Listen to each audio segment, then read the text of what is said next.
Welcome to our podcast, Cry, Laugh, Eat, Making Friends with Your Emotions. We are so glad to have you here with us. Thank you for joining us. My name is Helen. And my name is Ruth. Kia orana and welcome also to our podcast.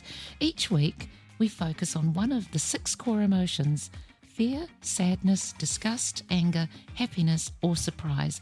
And we explore a simple concept from our book about that particular emotion. And today we are revisiting sadness. Now, do you remember how in part 1 of sadness we said that the emotion sadness alerts you when something is lost, missing or gone? Well, first of all, if you're feeling a deep loss of some kind, we just want to acknowledge you and we want you to know that what you're feeling is natural and human. If you're unable to function normally each day, then we strongly encourage you to seek professional help. Don't suffer endlessly in silence because you really matter. Each week when we talk about an emotion, we share with you the feelings that accompany that emotion. And when sadness visits you, you may feel numb, heartbroken, hopeless, miserable, lonely, disappointed, hurt, unhappy, lost, rejected, or unimportant. From our book, Making Friends with Your Emotions, this is a quote that sadness says, quote, "Don't avoid me, don't numb me, don't drown me, just accept me, feel me, release me." Today on our episode, we're going to focus on those last 3 concepts: accept, feel, and release. One of the saddest moments that I remember personally is when my children were young and their dad had left us. Very soon after he left, I found myself having to take my children to the airport and say goodbye to them when they went to visit him for the school holidays. I had to put them on the plane all by themselves. I didn't have any money to go with them. I felt heartbroken, hopeless, hurt, unhappy, and extremely disappointed that this was my life now. They were very sad too. What I felt when I waved the plane off and had to drive home, I could not stop sobbing, and the feelings were so intense, and the realization that my life will never be the same again. It will always be this, sharing the children.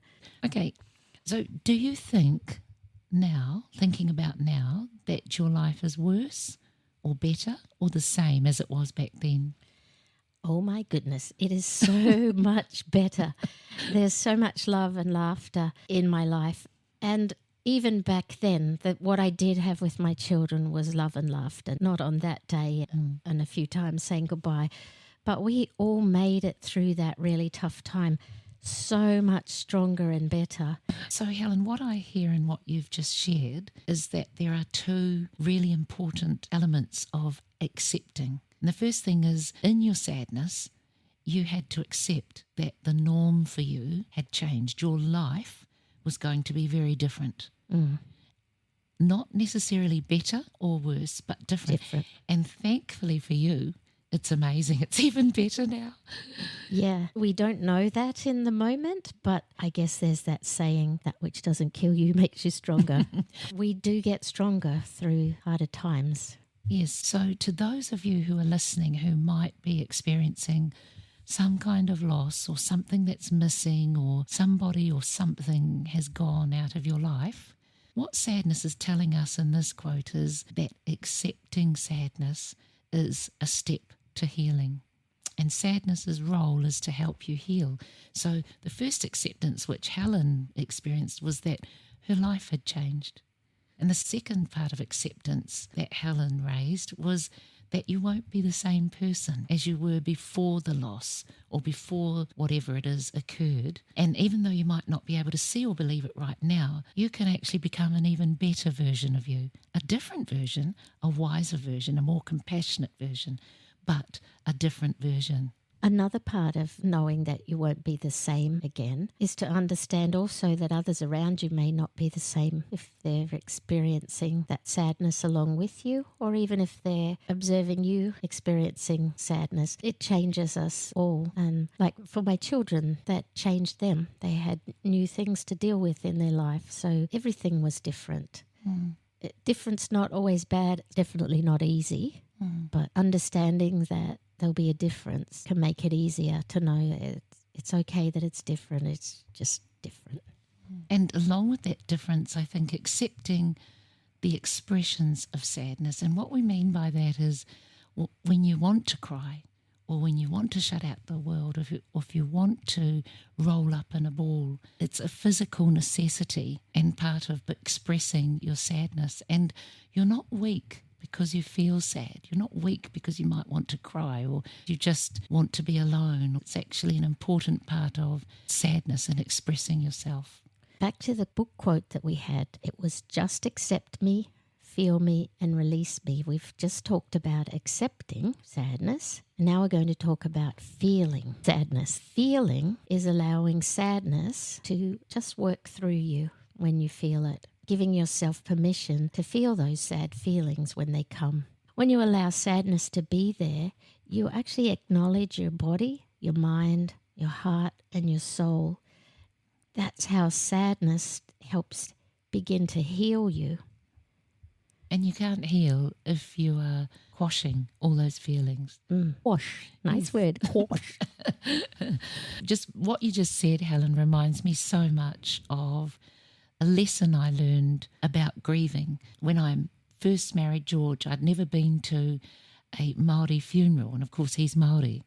So we went to a Māori funeral, and it's held on a marae, which is a big Māori special meeting house. And when I walked in, there were mattresses everywhere. The body was in an open casket, and around the open casket were several of the elderly people, and the women, all dressed in black, were sitting there, and they were actually wailing aloud, a really loud cry, sometimes high-pitched, sometimes at a moderate pitch, but they were wailing. At first I was taken aback, but I came to understand that they give you and themselves permission to feel sad and to be open about it.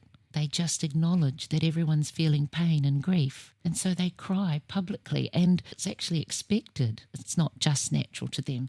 It's actually expected. There's no shame in crying and showing your sadness. For many listeners, that won't be their culture or their experience. What do you think that did for those people grieving? It's definitely the first step to healing, to be open with sadness, to acknowledge that somewhere in your body you're feeling a lot of pain, and you have to release that pain. You can't just sit there and nourish it, because it just hurts more and it grows more and it goes deeper until it's difficult to get out of your system.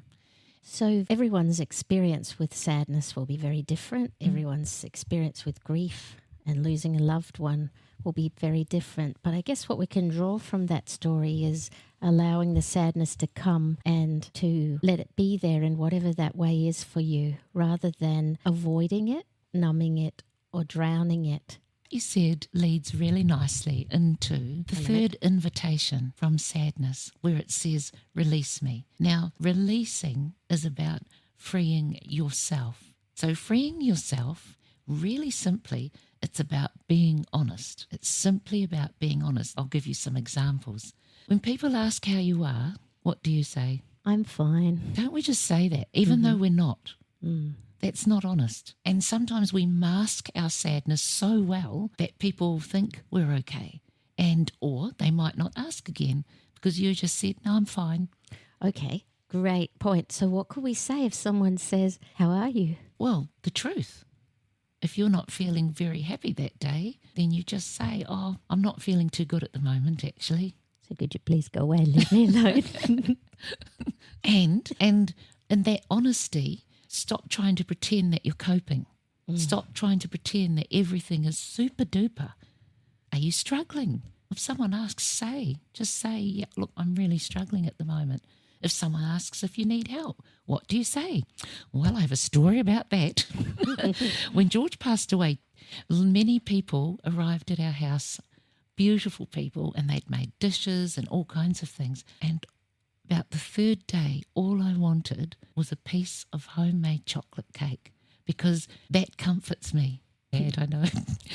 But it does. Chocolate cake comforts me. And a wonderful lady from our church came around and she said to me, "Is there anything I can do to help?" I said, "Yes, please. Could you make a chocolate cake?"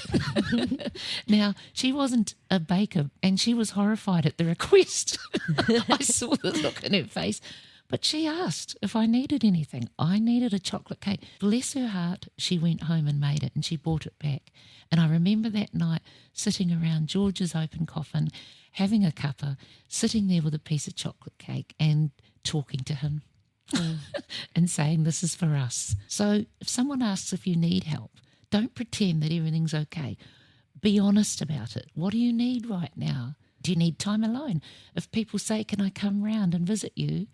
Or do you want to talk and you don't want to, say, "No, I'm not in the frame of mind right now," or "No, thank you, I'll let you know." So if someone out there is listening, Ruth, and they think, "Oh, I can't do that, I can't hurt other people," any thoughts that you would share with them?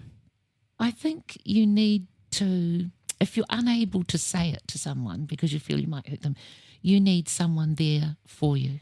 You need to ask a close friend or someone like we did. We asked a friend to be our go-between between us at home, my family and I, and the outside world. And that took a lot of pressure off us. Whatever your situation, you may be feeling hurt, say from perhaps a broken relationship. Again, you can ask someone to be your go-between or just speak on your behalf so that you have time to process the sadness. You know, you need to look after yourself. So releasing yourself really is about being honest with what we really need. Honest with yourself too. You know, you need to admit to yourself that this really hurts. And perhaps out there, if you feel you don't have someone you could talk to right now, even beginning with writing it down, expressing it, just taking your feelings and writing them can be very powerful too. Or record it into a phone so you can hear your own voice too. The point here being, allow yourself to accept it and feel it and release it in whatever way can work for you, wherever you are and whatever your experience is. If you want to know more about how emotions can help you, we have a beautiful book which is filled with 6 verses. In each verse is one of the emotions introducing themselves to you. They tell you why they're here, what they can do for you, and how they can serve you. You can find that book on our website. We're also excited to share with you that we're now offering workshops that focus on the 6 emotions. They're fun and they're simple, and we're excited to share them with you. You can also learn about that on our website too. Thanks for joining us today. And remember to give yourself the gift of time. It's free. See you next week. See you later. Gator. Or unimportant. Unimportant. I don't feel very important. When you find that you can't, that'll be enough. That'll be enough, Fred. That'll do, donkey. What do you think about that there, Ruth? Well, I think it leads really nicely into Nice, Ruth. Nice, real nice.